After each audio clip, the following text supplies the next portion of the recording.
तो ये पट्टी खोलने लगे हैं हम।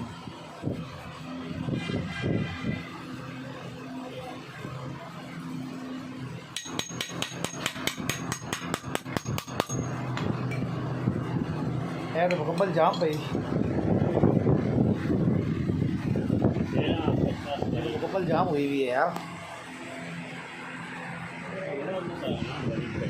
ये तो मुकम्मल इस तरह जाम हुई हुई है जिस तरह बैंड जो है ना। देखते हैं ये क्या जैन हो, ये तो जैन हो। हाँ नीचे देखते हैं क्या।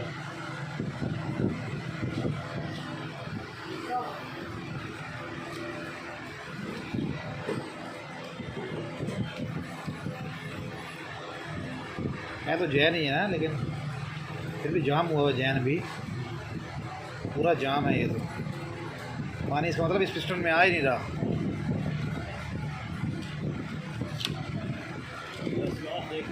छोटा नहीं है, तार है गाड़ी में, तार से आ रही।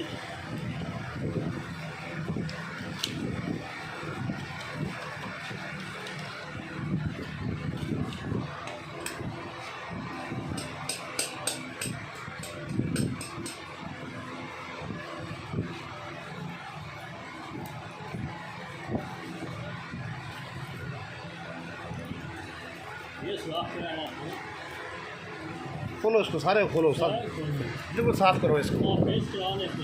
हाँ खुला हुआ ना। हाँ हाँ हाँ, बेशक कोई मसला नहीं। जो मेरा समझते हो वो करो, साफ़ सही करना है इसको सारा। ये कसर नहीं छोड़ना यार अभी।